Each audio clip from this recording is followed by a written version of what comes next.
বাবাটারে শুয়াইয়া দিল, দুইটা পায়ের মধ্যে গামছা দিয়া বাঁধলো, দুইটা হাতের মধ্যে গামছা দিয়া বাঁধলো।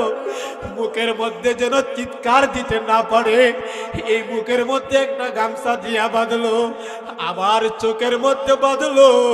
দুঃখজনক ব্যাপারটা হলো এটাই, সন্তান নিজের মুখের বিবৃতি দিয়া বলে পুলিশের কাছে, আমার বাবারা যখন জবাই করবে, আমার বাবারা যখন জবাই করবে, তখন আমি সন্তান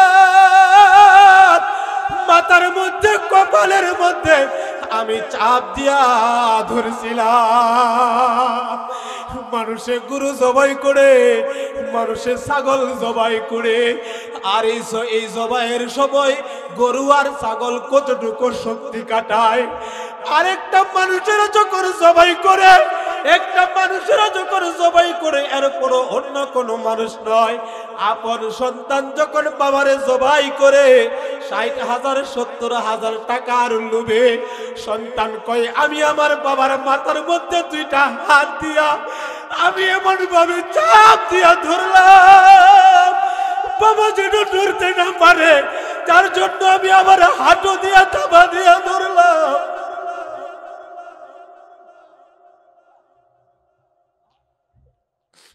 আমি সন্তান হইয়া আমি আমার বাবার মাথার মধ্যে চাপ দিয়া ধরলাম, আর কসাই বন্ধুটারে বললাম, তাড়াতাড়ি জবাই কর, তাড়াতাড়ি জবাই কর।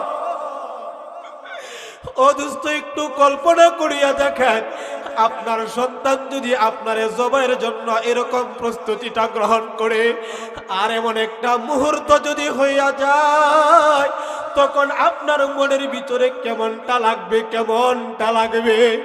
ও দোস্ত, ওইগুলি যদি আগে বাবা জানতো যে আমার এই কুলাঙ্গার সন্তান আমারে জবাই করবে, তাহলে এই সন্তানকে আর দুনিয়ার চেহারা মা আর বাবা দেখাইতো না। এই জন্য বাস্তব উদাহরণটা দিলাম। আল্লাহ যে বললেন, ওয়ালা তানহারহুমা, তোমরা ধমক দিয়া কথা বলবা না। ও যুবক ভাই, আজকের এই মাহফিল থেকে তওবা করতে হবে, ওয়াদা করতে হবে। হুজুর, অতীতে যত বেয়াদবি মা আর বাবার সাথে করেছি, অতীতে যত জুলুম আর নির্যাতন মা আর বাবার সাথে করেছি, আজকে এখান থেকে তওবা করে দিছি। আমি আর মা আর বাবার সাথে অবাধ্য করব না, আমি আর মা আর বাবার মনের মধ্যে কষ্ট দেব না, মা আর বাবারে কোনো কষ্ট দেব না এবং কষ্ট নেব না। মা আর বাবার উপরে হাত তুলবো তো দূরের কথা, আমি ধমক দিয়া কথা বলবো না। হাতটা সোজা করেন, হাতটা সোজা করেন। আয় আল্লাহ,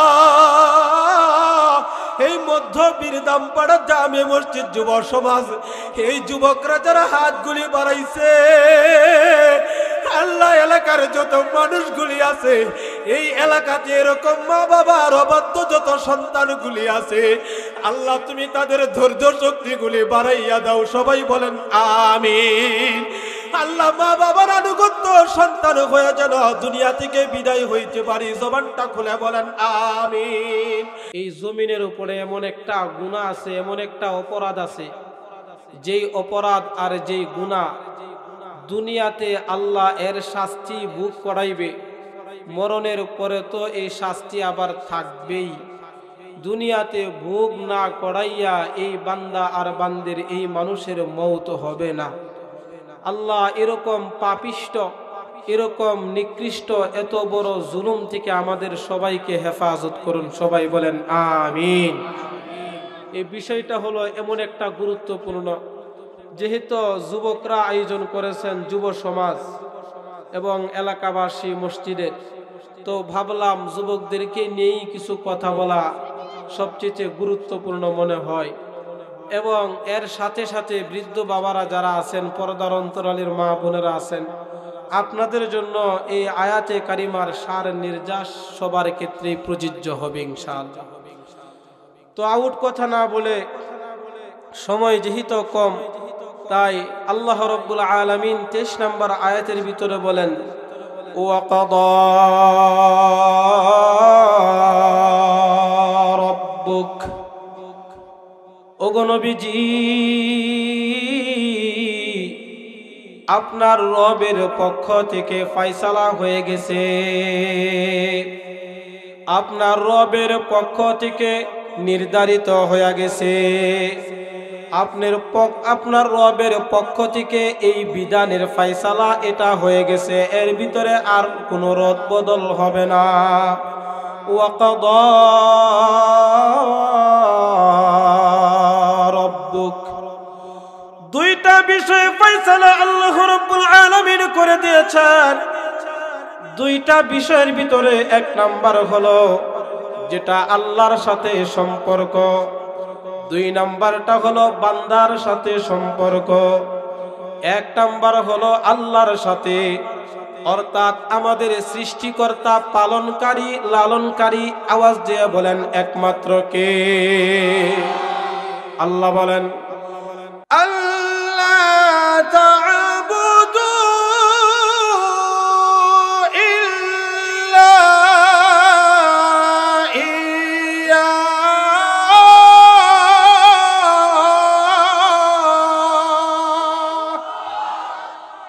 একমাত্র ইবাদত করবা কার? একমাত্র ইবাদত হবে আল্লাহ। এই আল্লাহর ইবাদতের সাথে, আল্লাহর সাথে সম্পৃক্ত যেই বস্তুগুলি, এর একমাত্র পাওনাদার হলেন আল্লাহ। আল্লাহ ইচ্ছা করলে মাফ করতে পারে, আর ইচ্ছা করলে বান্দাদেরকে শাস্তি দিবে। তবে শাস্তি দিবে, এটাই হলো আসল কথা। না হয় আল্লাহর বিধানের মধ্যে সমস্যা সৃষ্টি হতে পারে, আর আল্লাহ যা বলে এর মধ্যে কোনো রদ বদল হয় না। আল্লাহ বলেন ইন্না ওয়া'দাল্লাহ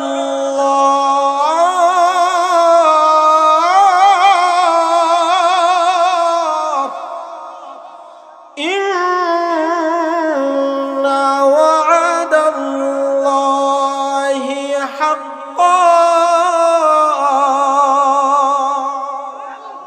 মানে আল্লাহর ওয়াদা এটা হলো সত্য, এর মধ্যে বিন্দু পরিমাণ, একদম জাররা থেকে জাররা পরিমাণও কোনো সন্দেহ। তাহলে এই বিধানটাও একই কোয়ালিটির। এক নাম্বার হলো বান্দা, এক নাম্বার আল্লাহর সাথে, দুই নাম্বার বান্দার সাথে সম্পর্ক।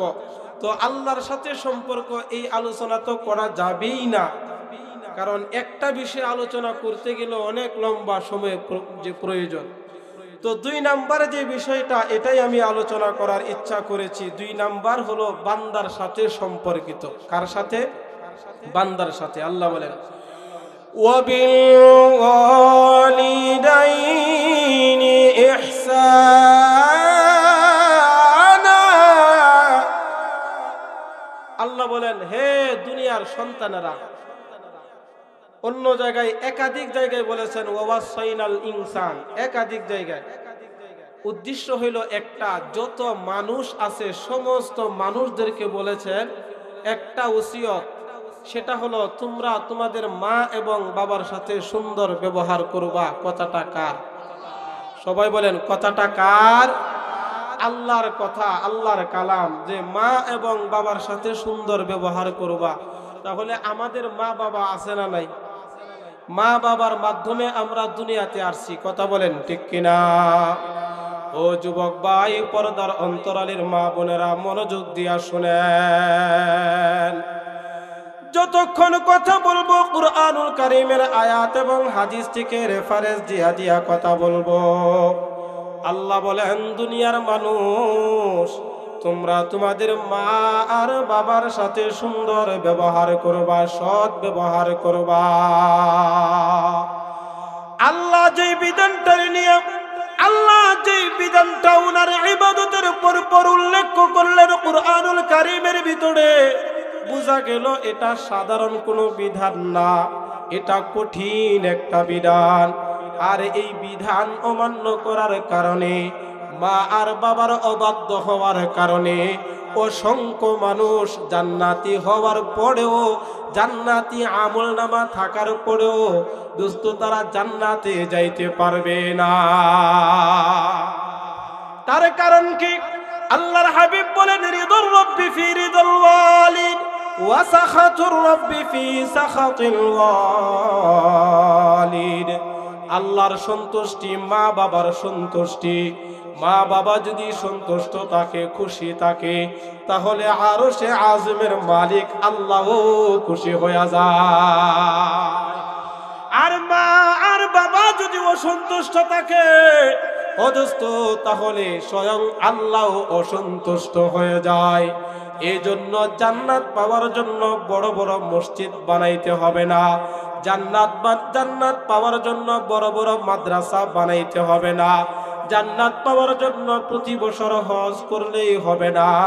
আগের জান্নাত হলো নিজের ঘরের ভিতরে আল্লাহ প্রস্তুত করে রাখছেন। কথা বলেন ঠিক কিনা? এই জান্নাতের নিয়ামত, ও যুবক ভাই, আপনাদেরকে ভালো করে মনোযোগ দিয়ে শুনতে হবে। যাদের মা আর বাবা এখনো জীবিত আছে, দুইজন জীবিত অথবা একজন জীবিত। অনেকে আছে, হুজুর আমার মাও নাই অথবা বাবা নাই, অথবা একজন আছে অথবা উভয়জন নাই। এরকম মানুষও এখানে আছে না নাই? আজকে শুধু আলোচনা শুনবেন আর মনের মধ্যে আক্ষেপ হইবে, মনের মধ্যে কষ্ট লাগবে। আরে যদি এই আলোচনাটা মা আর বাবা থাকা অবস্থায় যদি আমরা শুনতাম, তাহলে ঘরের ভিতরে মা আর বাবারে খুশি করিয়া আল্লাহর তৈরি জান্নাত কামাই করতে পারতাম। আল্লাহ বলেন, দুনিয়ার মানুষ, তোমরা তোমাদের মা আর বাবার সাথে সুন্দর ব্যবহার করবা, ভালো ব্যবহার করবা। এখন প্রশ্ন হলো, হুজুর কেমনে করব, কখন করব, কিভাবে করব? আল্লাহ এর পরের অংশের ভিতরে বলেন, ইম্মা ইয়াবলুগান্না ইনদাকাল কিবারা আহাদুহুমা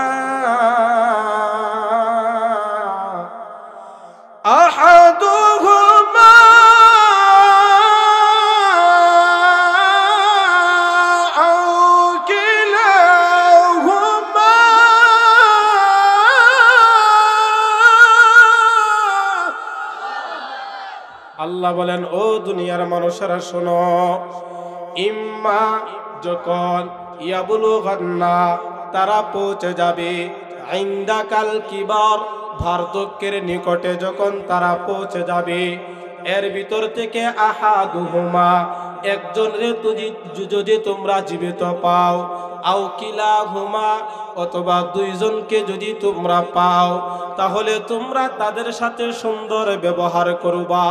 বলুন তো বিধানটা কার? আল্লাহ এত সুন্দরভাবে বলেন, ও দুনিয়ার মানুষেরা,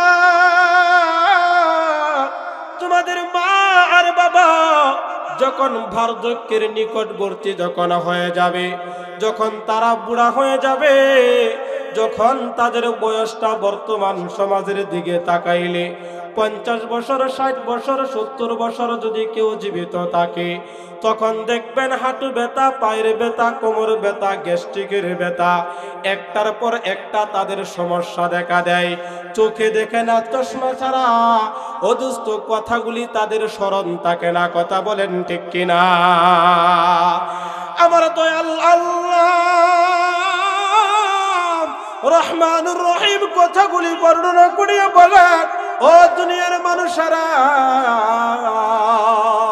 তোমাদের মা আর বাবা একজন যদি তোমাদের হায়াতের জিন্দেগিতে তোমরা তাদেরকে পাও, আও কিলাহুমা অথবা দুইজনরে যদি তোমরা জীবিত পাও, তাহলে তোমরা তাদের সাথে 2টা কাজ করবা না, আর 3টা কাজ যদি করো। 2 আর 3 হলো 5। এই 5টা কাজ যদি তোমরা করতে পারো, তাহলে আমি আল্লাহ খুশি হয়ে যাব। আমার দেখা দেখি তোমার মা আর বাবা যে দুনিয়ার বুকে আছে, তারাও সন্তুষ্ট হয়ে যাবে। মা আর বাবা যেরকম সন্তুষ্ট হয়ে যাবে, তখন আল্লাহও সন্তুষ্ট হয়ে যাবে।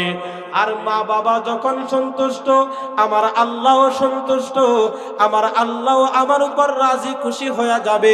ও দোস্ত, তখন আর জান্নাতে যাওয়া কঠিন হবে না, তখন দুনিয়াতেও সুখে শান্তিতে থাকা যাবে, আর পরকালেও মৃত্যুর সময় কালিমা নসিব হবে, আল্লাহর তৈরি জান্নাতে সহজে যাওয়া যাবে। এই জান্নাতের ভিতরে যাইতে রাজি আছেন কে কে? নারে তাকবীর! আয় আল্লাহ, আমরা যারা এখানে উপস্থিত হইতে পারলাম, আল্লাহ আমাদেরকে এই কথাগুলি শুনিয়া মুখস্থ করিয়া আমল করার তৌফিক দান করুন। সবাই বলেন আমিন। তাহলে মোট হলো পাঁচটা পয়েন্ট আপনারা মুখস্থ করবেন। আমি 1 ঘন্টা আলোচনা করলে 1 ঘন্টার আলোচনা আপনারা মুখস্থ করতে পারবেন না। কথা বলেন, হ্যাঁ? আপনারা মুখস্থ করতে পারবেন না। এখান থেকে পয়েন্টগুলি মুখস্থ রাখবো, যেন এটা দিয়ে আমরা আমল করতে পারি ইনশাআল্লাহ। তাহলে 2টা কাজ আমরা করব না। বলেন কয়টা? যুবক বারে একটু জবানটা খুলে বলবেন কয়টা? 2টা কাজ আমরা করব না, আর 3টা কাজ আমরা করব। কয়টা কাজ করব না? সবাই বলেন কয়টা? আমি শুধুমাত্র কুরআনুল কারীমের আয়াত দিয়া বলবো, আর হাদিস দিয়া উদাহরণ দিব। সামান্য কিছু কথার দ্বারা আপনাদেরকে উদাহরণ দিয়া বুঝাইবো, যেন মনের মধ্যে কোনো বাধা না থাকে, কটকা না থাকে, কোনো সন্দেহ যেন না থাকে। এরপরেও যদি কারো কোনো সন্দেহ, কোনো কথা বুঝে আসে নাই, এই কথাটা আল্লাহর রস্তে আলোচনার শেষে একটু বলবেন, হুজুর এই কথাটা আমি বুঝি নাই, আমি কথাটা বুঝাইতে পারছি। এরপরে যদি লজ্জা শরম অনেকে আছে, লজ্জা শরম করবেন না, কারণ এখানে কোরআনের তাফসীর হবে, হাদিসের কথা হবে। এজন্য এখানে লজ্জার বিষয় না, এখান থেকে শিক্ষার বিষয়। কথা বলেন ঠিক কিনা? তাহলে 2টা কাজ করব না, আর 3টা কাজ করব। এটা হলো মুখস্থের বিষয়। বলেন কয়টা কাজ করব না? যুবকরা একটু আওয়াজ দিয়ে বলবেন কয়টা?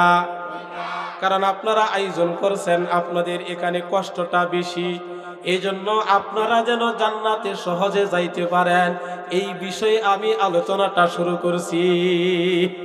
আপনাদের বিরুদ্ধে গেলে কি আবার রাগ হয়ে যাবেন? বলে হুজুর রে তো মোহাব্বত করে দাওয়াত দিলাম, এখন হুজুর দিয়ে আমাদের বিরুদ্ধে বলতেছে।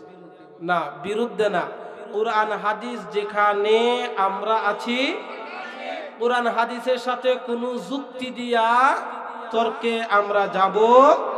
যদি কোনো বিধানের বিরুদ্ধে চলে যায়, যুক্তি পেশ করবেন তো শয়তান হয়ে যাবেন। কথা কন ঠিক কিনা? মানে একটা আস্থা শয়তান হয়ে যাবেন। যেমন আল্লাহ বলছিল, এই তুমি সিজদা করো। আল্লাহ বলছিল সূরা আরাফের ভিতরে, ওয়ালাকাদ খালাকনাকুম সুম্মা সাওয়ারনাকুম সুম্মা কুলনা লিল মালাইকাতি ইসজুদু লি আদম ফাসাজাদু ইল্লা ইবলিস লাম ইয়াকুম মিনাস সাজিদিন।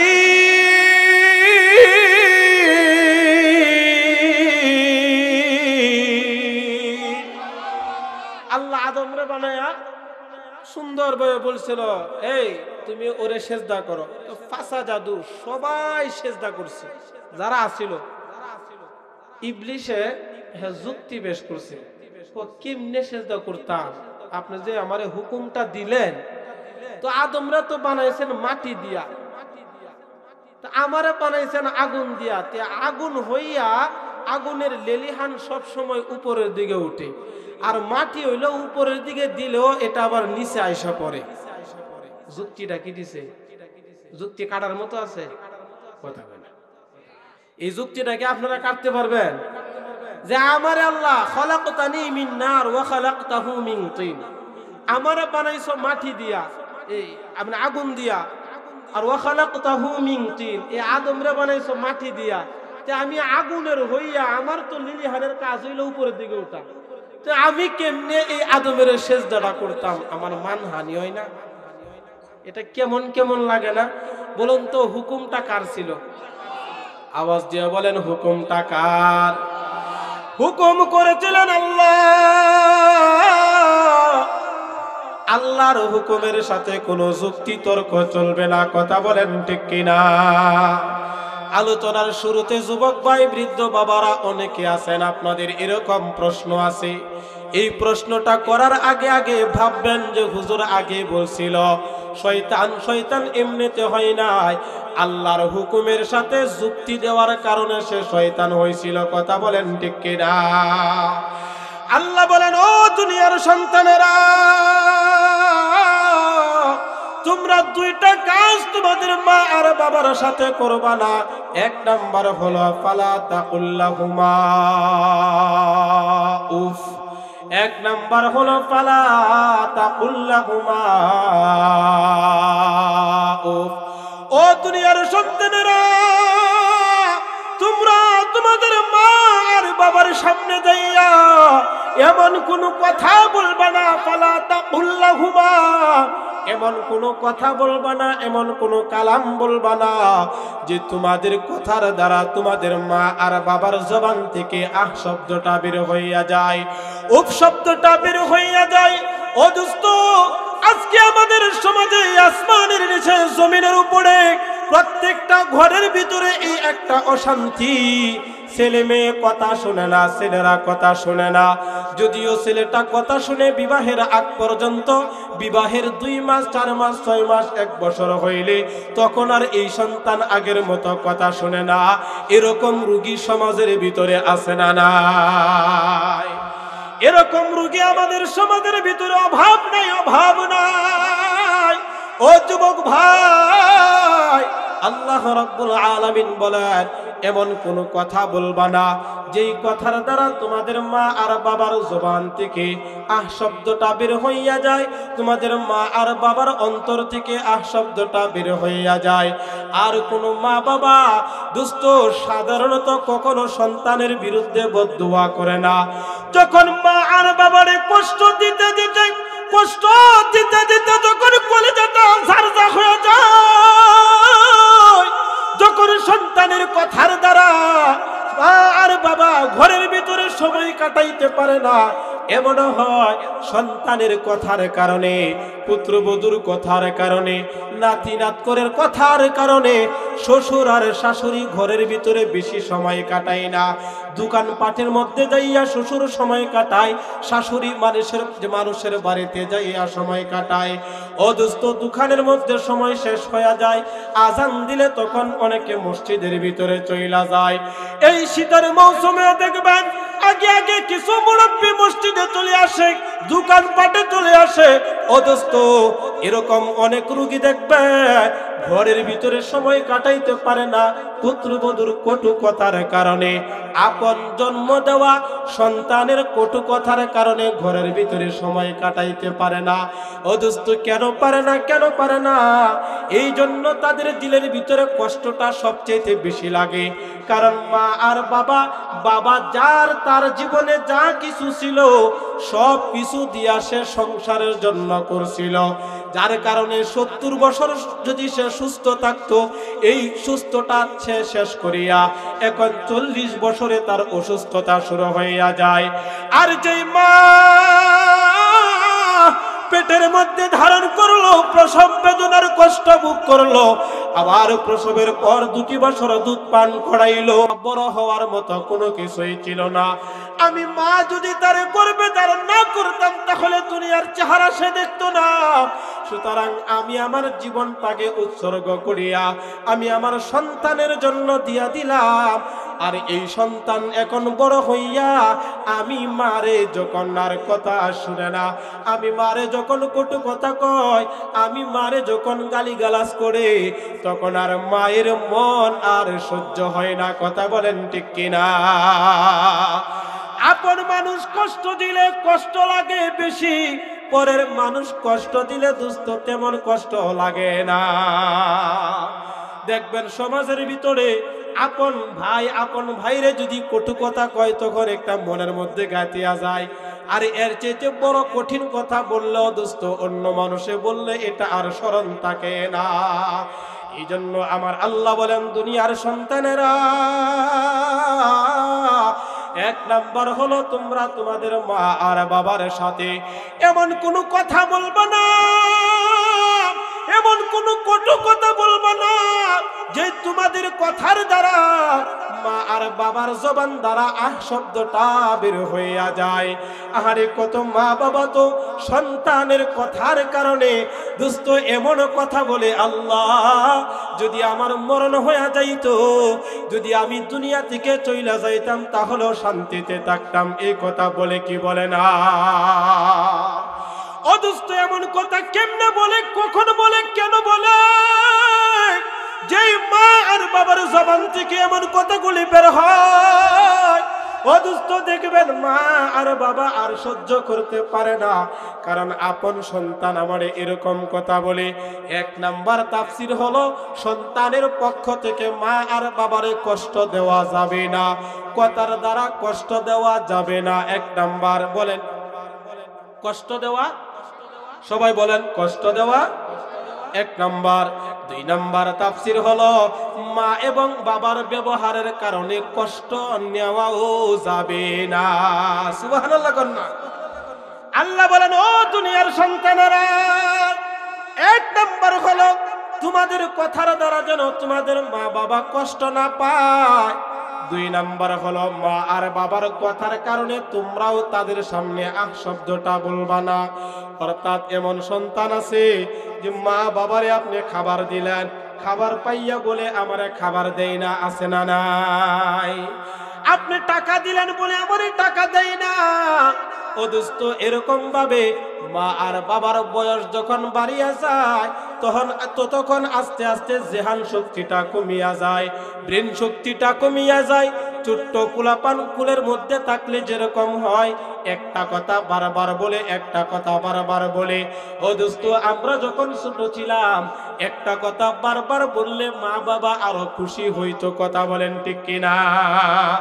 আমরা বলতাম, আব্বু এটা কি, আম্মু এটা কি, আর মা সাথে সাথে উত্তর দিত আরেকবার যেন আমি আম্মু বলিয়া আমার যেন ডাক দেয়, এই কারণে আবার এরকম একটা বাহানা করতো মা আর বাবা। ও দোস্ত, মা আর বাবা যখন বুড়া হইয়া যায় তখন মা আর বাবা একটা কথা বারবার বললে কেন আপনারা রাগ হয়ে যান? ছোট্ট সময়ের ঘটনাটা আপনারা একটু মাথার মধ্যে স্মরণ করেন। এই কারণে আল্লাহ রাব্বুল আলামিন বলেন, এক নাম্বার হলো তোমরা কষ্ট দিতেও পারবা না, দুই নাম্বার হলো তোমরা মা এবং বাবা থেকে কষ্টটা নিতেও পারবা না। কষ্ট দেওয়াও যাবে না, কষ্ট নেওয়াও যাবে না, এই বিধানটা হলো আল্লাহর। দুই নাম্বার হলো আল্লাহ রাব্বুল আলামিন বলেন, ওয়ালা তানহারহুমা,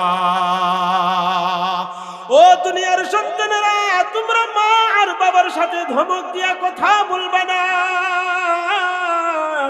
তোমরা ধমক দিয়া কথা বলবা না। বলুন তো, আমাদের সমাজে মা আর বাবার সাথে ধমক দিয়া কথা বলনেওয়ালা লোক আছে না নাই? সবাই বলেন আছে না নাই?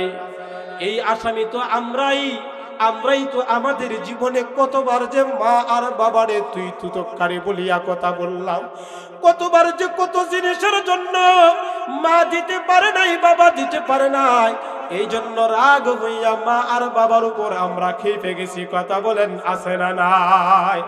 ও যুবক ভাই, বৃদ্ধ বাবারা, যাদের মা বাবা এখনো জীবিত আছে, আজকের আলোচনা শোনেন।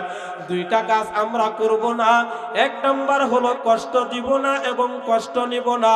দুই নাম্বার হলো ধমক দিয়া কথা বলবো না। এই যে কথাগুলি আল্লাহ এত সুন্দরভাবে কেন বর্ণনা করলেন?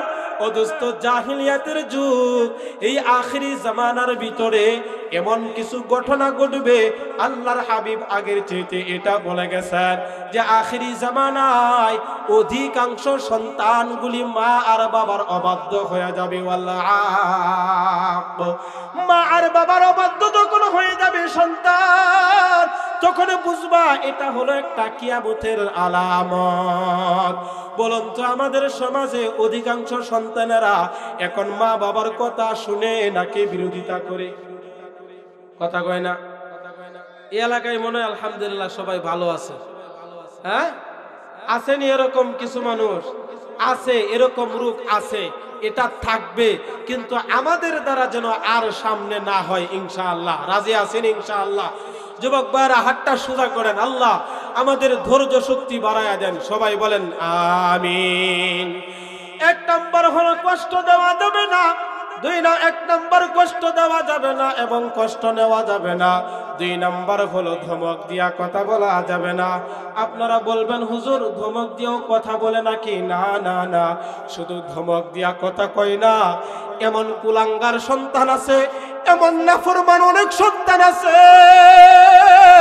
যারা মা আর বাবার উপরে হাত পর্যন্ত তুলে মা আর বাবার চেহারার মধ্যে আঘাত করে। এমন কুলাঙ্গার সন্তানও আছে মা আর বাবারে জবাই করিয়া ফেলে। এমন কুলাঙ্গার সন্তানও আমাদের বাংলাদেশে আছে না নাই? বলবেন হুজুর আপনি গল্প কাহিনী বলবেন, কাল্পনিক কাহিনী না, কাল্পনিক কাহিনী নয়। আমার বাড়ি হলো কিশোরগঞ্জ জেলা বাজিতপুর, আপনাদের এলাকার পাশে। গাজীপুরি হিসাবে সবাই আমারে চিনে। ও দোস্ত, আমার এলাকা থেকে 2 থেকে 2.5 কিলো রাস্তা হবে। গত 1.5 থেকে 2 মাস আগে আপনারাও জেনেছেন বুড়ের বাজার পিরিজপুর ইউনিয়ন বুড়ের বাজার নয়াহাটির একটা ঘটনা ঘটছে। দোস্ত, বাবা সন্তানের বিদেশে পাঠাইছিল। এই সন্তান বিদেশে থাকতে পারে নাই, সেখান থেকে আইসা করছে কিছুদিন থাকিয়া।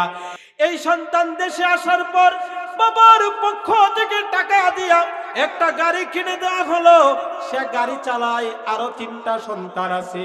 কিন্তু এই কুলাঙ্গার সন্তান বাবা যে জমি বিক্রি করে সন্তানের সুখের জন্য বিদেশে পাঠাইছিল, কিছু টাকা বাবার কাছে ছিল 60 থেকে 70 হাজার টাকা। সে বিদেশ থেকে আসিয়া এই 60-70 হাজার টাকা নেওয়ার জন্য সে আপন বাবারে জবাই করার জন্য প্ল্যান করেছে। বলেন না নাউজুবিল্লাহ। আপন বাবা, যেই বাবা জমি বিক্রি করিয়া সন্তানের সুখের জন্য বিদেশে পাঠাইছিল, এই সন্তান বিদেশে থাকতে পারে নাই। বিদেশ থেকে আসিয়া ও দোস্ত, এই সন্তান এই বাবার জন্য আজরাইল হইয়া দাঁড়াইল। সন্ধ্যার সময় বাবা বাজার থেকে আসছে, আর এই বাবারে হত্যার জন্য সে আগের থেকেই সে ফাঁদ পাতিয়া রাখছে। তার আরো 3টা বন্ধু সে রেডি করলো।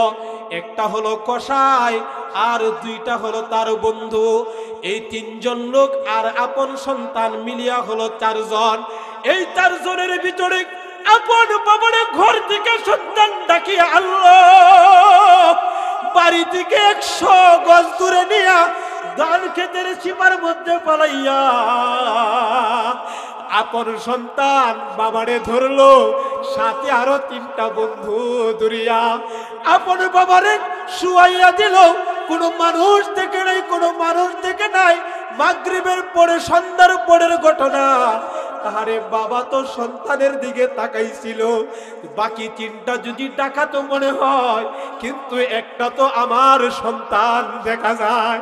যেই সন্তানের জন্য আমার জীবনটা আমি শেষ করলাম, যেই সন্তানের জন্য আমি বাবা হইয়া বছরে বছরে ঈদের সময় আসলে আমি বাবা ঈদের কাপড়টা আমি কিনি নাই, যেই মা ঈদের সময় টাকার অভাবে স্বামী আর স্ত্রী মা আর বাবার কাপড়টা কিনে নাই, সন্তানের মুখে হাসি ফোটানোর জন্য এই টাকাগুলি জোগাড় করিয়া সন্তানদের জামা কাপড় পরিধান করাইতো। অন্যের সন্তানিক ঈদের দিন যাইয়া কিছু কিছু কিনবে, 10 টাকা 5 টাকা দিত। এই মা বাবাগুলিও এরকম আশা করিয়া সন্তানদেরকে দিত। অর্থাৎ সন্তানের মুখের হাসি দেখলে মা বাবার মনের মধ্যে আনন্দিত হইত। আর এই কুলাঙ্গার সন্তান বাবা তাকাইয়া দেখে 3টা সন্ত্রাসের সাথে আমারও একটা জন্মদাতা সন্ত্রাস, আমার একটা জন্মদাতা ডাকাতও দেখা যায়। বাবাটারে শুয়াইয়া দিল, দুইটা পায়ের মধ্যে গামছা দিয়া বাঁধলো, দুইটা হাতের মধ্যে গামছা দিয়া বাঁধলো, মুখের মধ্যে যেন চিৎকার দিতে না পারে এই মুখের মধ্যে একটা গামছা দিয়া বাঁধলো, আবার চোখের মধ্যে বাঁধলো। দুঃখজনক ব্যাপারটা হলো এটাই, সন্তান নিজের মুখের বিবৃতি দিয়া বলে পুলিশের কাছে, আমার বাবারা যখন জবাই করবে, আমার বাবারা যখন জবাই করবে, তখন আমি সন্তান মাথার মধ্যে কপালের মধ্যে আমি চাপ দিয়া ধরছিলাম। মানুষে গরু জবাই করে, মানুষে ছাগল জবাই করে, আর এই জবাইয়ের সময় গরু আর ছাগল কতটুকু শক্তি কাটায়। আরেকটা মানুষেরা যখন জবাই করে, একটা মানুষেরা যখন জবাই করে, এরপরও অন্য কোনো মানুষ নয়, আপন সন্তান যখন বাবারে জবাই করে ৬০,০০০ ৭০,০০০ টাকার লোভে সন্তান কয়, আমি আমার বাবার মাথার মধ্যে দুইটা হাত দিয়া আমি এমন ভাবে চাপ দিয়া ধরলাম, বাবা যেন ধরতে না পারে, তার জন্য আমি আমার হাঁটু দিয়া চাপা দিয়া ধরলাম।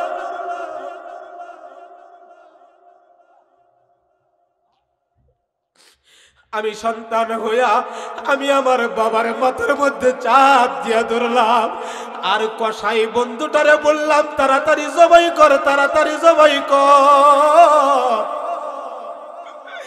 ও দোস্ত, একটু কল্পনা করিয়া দেখেন, আপনার সন্তান যদি আপনার জবাইয়ের জন্য এরকম প্রস্তুতিটা গ্রহণ করে, আর এমন একটা মুহূর্ত যদি হইয়া যায়, তখন আপনার মনের ভিতরে কেমনটা লাগবে, কেমনটা লাগবে।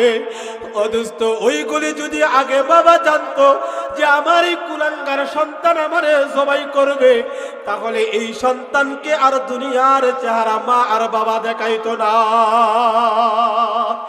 এই জন্য বাস্তব উদাহরণটা দিলাম। আল্লাহ যে বললেন, ওয়ালা তানহারহুমা, তোমরা ধমক দিয়া কথা বলবা না। ও যুবক ভাই, আজকের এই মাহফিল থেকে তওবা করতে হবে, ওয়াদা করতে হবে। হুজুর, অতীতে যত বেয়াদবি মা আর বাবার সাথে করেছি, অতীতে যত জুলুম আর নির্যাতন মা আর বাবার সাথে করেছি, আজকে এখান থেকে তওবা করে দিছি। আমি আর মা আর বাবার সাথে অবাধ্য করব না, আমি আর মা আর বাবার মনের মধ্যে কষ্ট দেব না, মা আর বাবারে কোনো কষ্ট দেব না এবং কষ্ট নেব না। মা আর বাবার উপরে হাত তুলবো তো দূরের কথা, আমি ধমক দিয়া কথা বলবো না।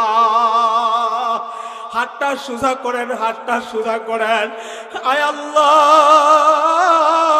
এই মধ্য বীরদামপাড়া জামে মসজিদ যুব সমাজ, এই যুবকরা যারা হাতগুলি বাড়াইছে, আল্লাহ এলাকার যত মানুষগুলি আছে, এই এলাকাতে এরকম মা বাবার অবাধ্য যত সন্তানগুলি আছে, আল্লাহ তুমি তাদের ধৈর্য শক্তিগুলি বাড়াইয়া দাও। সবাই বলেন আমিন।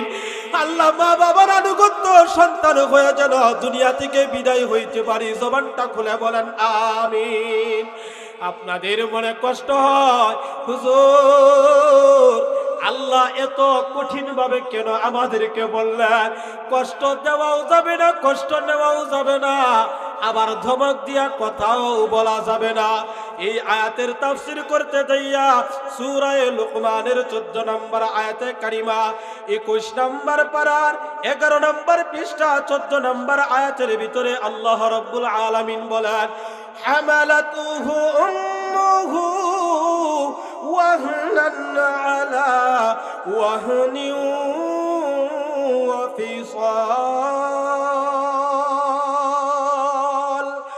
وفصاله في عامين وفصاله في عامين أن اشكر لي ولوالديك إلي المصير।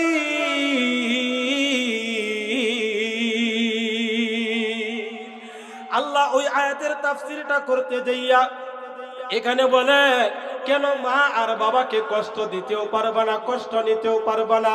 তার কারণটা কি জানোনি? তার কারণ হলো মা আর বাবার ভিতরে সবচেয়ে বেশি কষ্ট করেছে তোমাদের মা। এক নাম্বার কষ্টের কথা বলার, হামালাতুহু উম্মুহু ওয়াহনান আলা ওয়াহনিন, হামালাতুহু উম্মুহু ওয়াহনান আলা ওয়াহনিন ওয়া ফিসাল। আল্লাহ বলেন এক নাম্বার কষ্ট হলো সন্তান, তোমাদের মা তোমাদেরকে যখন হামল করেছিল, হামল শব্দের অর্থ হলো পেটের মধ্যে যখন ধারণ করেছিল, গর্ভে যখন রেখেছিল, রেহেমের ভিতরে যখন তোমাদেরকে লালন পালন করেছিল, তখন দুনিয়ার কেউ তোমার কথার ভাষা বুঝে নাই, দুনিয়ার কোনো চাহিদা তোমাকে স্পর্শ করে নাই। একমাত্র আল্লাহ রাব্বুল আলামিন তোমার মায়ের ভিতরে ওই সমস্ত জিনিসগুলি দিয়েছিলেন। এক নম্বর কষ্ট তোমাদের মা করেছিল। কেমনে করেছিল? পেটের মধ্যে রাখিয়া। এই কথাগুলি আল্লাহ বলেন কষ্টের পরে কষ্ট করিয়া। ও দুস্থ দেখবেন, মা আর বাবার মিলনের মাধ্যমে যখন রেহেমের ভিতরে বাচ্চা দানিতে যখন বীর্যটা চলিয়া যায়, ও দুস্থ, তখন এটা 40 দিন পর পর আস্তে আস্তে তার পরিবর্তন হয়। আল্লাহ এই বিষয়গুলিও কুরআনুল কারীমের সূরা মুমিনুনের ভিতরে আলোচনা করেছেন। এরপর যখন 4 মাস পার হইয়া যায়, তখন মায়ের রেহেমের ভিতরে, মায়ের পেটের ভিতরে দোস্ত আমি এবং আপনারা একটা মানুষের আকৃতি, 2টা হাত, 2টা পা, নাক, কান, চোখ, মুখ, এরকম একটা অবয়ব সব কিছু একটা পেটের ভিতরে হয়ে যায়। আর যেই মাত্র মায়ের রেহেমের ভিতরে এই গোশতের টুকরাটা রক্তনালী থেকে গোশতের টুকরা, গোশত থেকে আবার চামড়া, আবার গোশত, আবার হাড্ডি হয়, এরকম পরিবর্তনগুলি যখন শুরু হয়ে যায়, তখন থেকে দেখা যায় অনেক মা বোনেরা, শতকরা 70 থেকে 80% মা বোন, তাদের একটা সমস্যা দেখা যায়, সেটা হলো বমি বমি ভাব। তারা ঘ্রাণ নিতে পারে না, তারা এমনকি ভাতের গন্ধটা পর্যন্ত তারা নিতে পারে না, তরকারির ঘ্রাণ তারা নিতে পারে না, ফলমূলের ঘ্রাণ তারা নিতে পারে না। ও দোস্ত, ওইগুলির ঘ্রাণ নাকের মধ্যে লাগার সাথে সাথে তারা বমি করিয়া দেয়।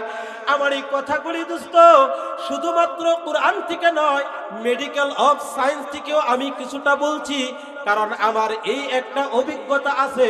মেডিকেলে আমি কিছুদিন পড়ালেখা করেছি দোস্ত, 4.5 বছরের ডিপ্লোমা আমি করেছি DHMS। এর জন্য আমি রোগীগুলি দেখি, এর সাথে কুরআনের আয়াতগুলি যখন মিলাই, আহা আমার আল্লাহ, আমার দয়াল আল্লাহ এত সুন্দরভাবে কুরআনুল কারীমের ভিতরে মা আর বাবা সম্পর্কে আলোচনা করে দিয়েছেন, কিন্তু আমরা তা জানি না, আমরা কুরআন পড়ি না, আমাদের সন্তানদেরকে কুরআন পড়াই না, তাই আমরাও জানি না, সন্তানরাও জানে না। কথা বলেন ঠিক কিনা? এক নম্বর কষ্ট, বমি বমি ভাব শুরু হয়ে যায়। আবার 2 নম্বর কষ্ট হলো যখন এই রেহেমের ভিতরে সন্তানটা যখন পূর্ণ অবয়ব ধারণ করে, তখন তার ভিতরে রুহটা দেওয়া হয়। আর রুহটা দেওয়ার সাথে সাথে দুস্থ বাচ্চাগুলি আস্তে আস্তে নাড়াচাড়া শুরু করে দেয়। কথা বলেন করে কি করে না? আমার এই কথাগুলি শুনিয়া পর্দার অন্তরালের মা বোনেরা শুধুমাত্র কাঁদবে, যারা মা হয়েছে শুধুমাত্র চোখের পানিগুলি ফেলবে, আর কিছু নাই, শুকরিয়া আদায় করবে। আল্লাহ, আমার আল্লাহ বুঝি এত বড় দয়ার আল্লাহ, এত মায়ার আল্লাহ, আমাদের কথাও আল্লাহ কুরআনুল কারীমে এত সুন্দরভাবে বর্ণনা করে দিয়েছে। ও দোস্ত, সন্তানটা যখন এই মায়ের রেহেমের ভিতরে রূহটা যখন দেওয়া হয়, সন্তানের বয়স যত বাড়ে তত তার নাড়াচাড়াটাও আস্তে আস্তে বাড়ে। 7 মাস, 8 মাস, 9 মাস যখন হয়ে যায়, তখন সন্তান পূর্ণ রূপে নাড়াচাড়া শুরু করে দেয়। মায়ের কষ্ট কিন্তু তখনও শুরু হইয়া যায়। অনেক সময় দেখা যায়, আরে মা দুকিনীর পেটের ভিতরে সন্তান হাত দিয়া যখন নাড়া দেয়, সন্তান পা দিয়া যখন নাড়া দেয়, আর এই নাড়াগুলি এক এক সময় এক এক জায়গার মধ্যে যাইয়া যখন লাগিয়া যায়, অনেক সময় এমন হয় ব্যাকওয়ার্ড জায়গার মধ্যে লাগার সাথে সাথে মা এই শীতের মৌসুমে দুনিয়ার সমস্ত মানুষ যখন ঘুমের ভিতরে থাকে, আর সন্তানটা যখন রাত ৩টার সময় পেটের ভিতরে একটা লাথি মারলো, মায়ের সাথে সাথে পেটের মধ্যে ব্যথা শুরু হয়ে যায়। শোয়া থেকে উঠাইয়া দাঁড়াইয়া ঘরের ভিতরে হাঁটাহাঁটি করে বাহিরে যাই না, আর চোখের পানিগুলি সাইরা দিয়া মা তখন শুধুমাত্র কাঁদে আর আল্লাহর কাছে একটা দোয়া করে, আল্লাহ আমার এই কলিজার টুকরা সন্তানটারে সহি সালামতে দুনিয়ার বুকে পাঠাইও। কত বড় দয়ার মা! আল্লাহ দুনিয়াতে যত দয়া দিয়েছেন এর মধ্যে বিন্দু থেকে বিন্দু পরিমাণ একটা দয়ার অংশ মায়ের ভিতরে আল্লাহ দিছেন। আর আমরা দুনিয়ার বুকে মারে দিলাম পেটের মধ্যে লাথি, দিলাম মায়ের পেটের মধ্যে যন্ত্রণা, দিলাম মায়ের পেটের মধ্যে ব্যথা তুলিয়া, আর এই ব্যথা পাইয়া মা উল্টা সন্তানের জন্য দোয়া করে। অথচ দোস্ত, এই মা এই সন্তানের নাম পর্যন্ত রাখে নাই। সন্তানটা কালো হবে না সুন্দর হবে এটাও জানে না, সন্তানটা লুলা হবে না ল্যাংড়া হবে এটাও জানে না, এই সন্তানটা অন্ধ হবে কিনা এটাও জানে না।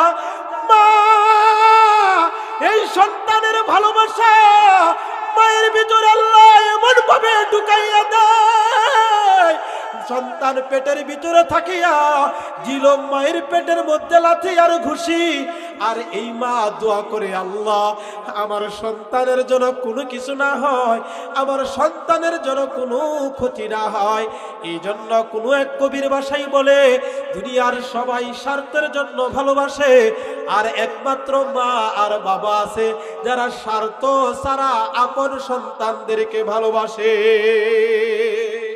কথা বলেন ঠিক কিনা? হায় রে, স্বার্থ ছাড়া বন্ধু বান্ধব কাছেও আসে না, বিনা স্বার্থে দুনিয়ায় কেউ ভালোবাসে না। স্বার্থ ছাড়া ভালোবাসে শুধু আমার মা, স্বার্থ ছাড়া ভালোবাসে শুধু আমার মা। কথা বলেন ঠিক কিনা? কাঁধায়ার কর কোঠা দিয়া মাটির মূর্তি গড়ে, লক্ষ টাকা মজুরি নেই মূর্তির কারিগরে।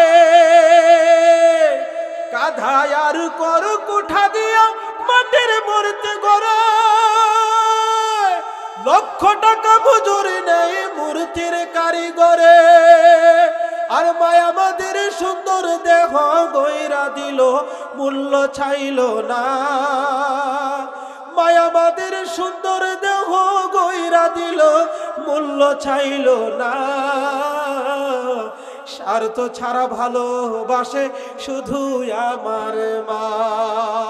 আর স্বার্থ ছাড়া বন্ধু বান্ধব কাছেও আসে না, বিনা স্বার্থে দুনিয়ায় কেউ ভালোবাসে না। স্বার্থ ছাড়া ভালোবাসে শুধু আমাদের মা। চিল্লায় বলেন কথা ঠিক কিনা?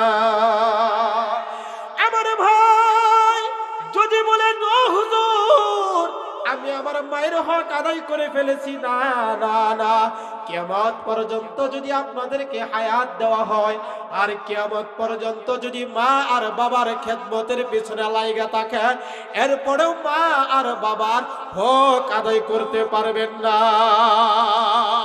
কিয়ামত পর্যন্ত যদি আল্লাহ হায়াত দেয়, মায়ের যে এক ফুটা বুকের দুধ, এই দুধের ঋণটাও আপনারা পরিশোধ করতে পারবেন না। তার কারণ হলো মায়ের দুধ ব্যতীত তখন আর অন্য কোনো জিনিস আপনার শরীরের জন্য দোস্ত একজাম ছিল না। ও দোস্ত, আপনার শরীরের জন্য একরাত ছিল না। মায়ের বুকের দুধের ভিতরে Allah vitamin A B C D অর্থাৎ যা কিছু আছে, পানীয় খাবার আমিষ যা আছে সব কিছু আল্লাহ এই একটা দুধের ভিতরে আল্লাহ দিছিল।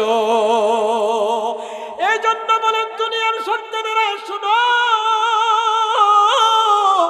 তোমরা তোমাদের মা আর বাবার ঋণ শোধ করতে পারবা না। তোমাদের মা তোমাদেরকে লালন করেছিল পেটের মধ্যে, তোমরা পেটে থাকা অবস্থায় একটার পর একটা কষ্ট দিছিলা। এইগুলি এখন একটু স্মরণ করিয়া দেখেন, এইগুলি একটু স্মরণ করেন, মনে মনে চিন্তা করবেন। আল্লাহর হাবিব মুহাম্মদ সাল্লাল্লাহু আলাইহি ওয়াসাল্লাম বলেন, ডেলিভারির সময় অনেক মা বাবা, অনেক মা দুনিয়া থেকে চলিয়া যায়। এই জন্য আল্লাহর হাবিব বলেন, সন্তান প্রসবের সময় যখন কোনো মা দুনিয়া থেকে চলিয়া যায়, তখন তাদেরকে শহীদি মৌতের মর্যাদা দেওয়া হয়। আর আমার মা, আপনাদের মা দুস্থ জীবনটার বাজে রাখিয়া 9 মাস যখন হয়েছিল আমাদের বয়স, তখন স্বামীর বাড়ি থেকে বিদায় চাই, শাশুড়ি আম্মার পায়ে দুরিয়া বিদায় চাই। ও শাশুড়ি আম্মা, দেন আমার জীবনের সর্বশেষ বিদায়টুকু দেন। বৌমা কাঁদিয়া দেয়, আর শাশুড়ি মা জিজ্ঞাসা করে, কেন কাঁদো, কেন কাঁদো? বলে, মা গো, পাশের বাড়ির মহিলাটা বাচ্চা ডেলিভারির সময় তো দুনিয়া থেকে বিদায় হয়ে গেছে। ও মা, জানি না আমি বাঁচবো নাকি মরিয়া যাব। আমার যদি এরকম মরণ হয়ে যায়, তাহলে আর আপনার বাড়িতে আর আসা হবে না। শাশুড়ির পায়ে দড়িয়া মাপ চাই, স্বামীর কাছে যাইয়া মাপ চাই, শ্বশুরের কাছে যাইয়া মাপ চাই। ও দুস্থ শ্বশুর বাড়ির আত্মীয় স্বজনের কাছে জীবনের জন্য বিদায় নিয়া শ্বশুর বাড়ি থেকে বাবার বাড়িতে যায়। পেটের মধ্যে ব্যথা উঠে, মা আর বাবা এখন মেডিকেলের মধ্যে দৌড়াইয়া নিয়ে যায়। এই মেডিকেলের ভিতরে সবচেয়ে শেষ ভরসা। এই মেডিকেলের ডাক্তারও অনেক সময় যখন বলে যে আপনার এই মেয়েটাকে বাচ্চা বাঁচাইতে গেলে মা বাঁচবে না, আর মাকে বাঁচাইতে গেলে বাচ্চা বাঁচবে না, কোনটা করবেন, কোনটা করবেন? ও দুস্থ, তখন আত্মীয় স্বজন সবাই এক বাক্যে বলে, সন্তান যদি মারা যায় কোনো অসুবিধা নাই, সন্তানের মা যদি বাঁচিয়া থাকে আরো সন্তান আসবে। সুতরাং সন্তানের মা যেন না মরে এই ব্যবস্থাটা করেন। এই ডিক্লিয়ার, এই পরামর্শ সকল আত্মীয় স্বজন দেয়। কথা বলেন, দেয় কি দেয় না? কথা কয় না, দেয় কি দেয় না? কারণ সবাই শ্বশুর বাড়ির মায়া আর মোহাব্বত হলো বৌমা আর মা, আপন মা বাবা তো চায় আমার মেয়েটা যেন না মরক। কিন্তু দোস্ত, অপারেশন থিয়েটারের ভিতরে থাকা অবস্থায় এই গর্ভধারণী মায়ের কানের মধ্যে যখন এই আওয়াজটা দেওয়া হয়, ও মা, আপনার সন্তানকে যদি বাঁচাইতে হয় তাহলে হয়তোবা আপনি বাঁচবেন না, আর আপনাকে যদি আমরা বাঁচাইতে যাই তাহলে আপনার সন্তানটা বাঁচবে না। এখন কি করব, কি করব? ও দোস্ত, সবাই এক বাক্যে বলে, সন্তানের মারে বাঁচান। আর তখন গর্ভধারণী মা, তার মাতার জ্ঞানটা যদি ঠিক থাকে, তখন মেডিকেলের বেডের মধ্যে শুইয়া ডাক দিয়া বলে, ওরে ডাক্তার বাবু, আমার এই সন্তানের জন্য আমার আত্মীয় স্বজন কোনো কষ্ট করে নাই, আল্লাহর রাস্তে ইচ্ছাকৃত ভাবে আমার সন্তানটাকে মারবেন না। যদি হায়াত না থাকে তাহলে আমার মরণ হয়ে যাবে, কিন্তু ইচ্ছাকৃত ভাবে আমার সন্তানটারে মারিয়েন না। কারণ হায়াত আর মৌতের মালিক আওয়াজ দিয়ে বলেন কে? এই যে মরণের সময়, এই ডেলিভারির সময় আমাদের মা, প্রত্যেকটা মা এই কষ্ট ভোগ করেছিল। আল্লাহ রাব্বুল আলামিন এই কুরআনুল কারীমের ভিতরে এই কথাটাই বলেন, হামালাত হু উম্মুহু ওয়াহনান আলা ওয়াহনিন ওয়া ফিসাল। সূরা আহকাফ 26 নম্বর পারার 2 নম্বর পৃষ্ঠা 15 নম্বর আয়াতে আল্লাহ রাব্বুল আলামিন এই কথাটা আবার সেখানে বর্ণনা করেন, হামালাতুহু উম্মুহু কুরহা ওয়া ওয়াদাআতুহু কুরহা। আল্লাহ বলেন, দুনিয়ার মানুষ, তোমাদের মা তোমাদের জন্য যে কষ্টটা করেছিল, 1 নাম্বার হলো গর্ভে ধারণ করিয়া কষ্ট করেছে, 2 নাম্বার হলো আবার যখন দুনিয়াতে তুমি আসলা তখন তোমাদেরকে 2 বছর দুধ পান করাইছিল। কথা বলেন ঠিক কিনা? অদুস্থ বর্তমান সমাজে তো এখন দুধ কিনিয়া পাওয়া যায়, কথা বলেন আছে না নাই? আর আগের সময় মানুষ দুধ কিনবে তো দূরের কথা, টাকাই ছিল না। এই জন্য আমরা আমাদের মা আর বাবার ঋণটা যে পরিশোধ করতে পারবো না, কবির ভাষায় এটাই বলেন, কোঠার দুধ 5 বছর খেলে হিসাবটা পাকা, প্রতি শিশুর পিছনে খরচ কয়েক লাখ টাকা। আর মায়া আমার মুখের দুধ পান করাইলো, মূল্য চাইলো না। মায়া আমার মুখের দুধ পান করাইলো, মূল্য চাইলো না। স্বার্থ ছাড়া ভালোবাসে শুধু আমার মা। চিল্লায়া বলেন কথা ঠিক কিনা? সার কথা হলো এটাই, আমরা আমাদের মা বাবার ঋণ শোধ করতে পারবো না দুনিয়াতে। এটা হলো মেইন একটা জিনিস। তবে আমরা আমাদের মা বাবার সাথে 2টা কাজ করব না। 1 নাম্বার কি বলছিলাম মনে আছে? কষ্ট, সবাই কয় না, বলেন কষ্ট এবং কষ্ট।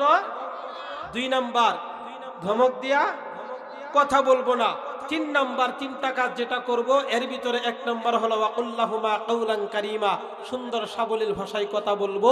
ওয়াখফিদ লাহুমা জানাহায যুল্লি মিনার রাহমা, তাদের সামনে মিনতির সহিত আমাদের বাহুবল যা কিছু আছে শরীরের অঙ্গ প্রত্যঙ্গ আমরা নরম করে দিব। 5 নাম্বার আমরা তাদের জন্য দোয়া করব যাদের মা বাবা নাই, রব্বির হামহুমা কামা রব্বায়ানি সগীরা। আল্লাহ ছোট সময় আমাদেরকে যেরকম ভাবে লালন পালন করছিল, আল্লাহ তুমি কুদরতি তোমার রহম দ্বারা এখন তাদেরকে তুমি লালন পালন করো। সবাই বলেন আমিন। আর এই কাজগুলি করতে হবে রব্বুকুম আ'লামু বিমা ফি নুফুসিকুম, অন্তর থেকে করতে হবে, লোক দেখানোর জন্য মা বাবার খেদমত করলে হবে একমাত্র আল্লাহকে খুশি করার জন্য আমরা এই কাজগুলি করব ইনশাআল্লাহ। রাজি আছেন ইনশাআল্লাহ? নারে তাকবীর! আল্লাহ বলনেওয়ালা শুননেওয়ালা আমাদেরকে আমল করার তৌফিক দান করুন। সবাই বলেন আমিন।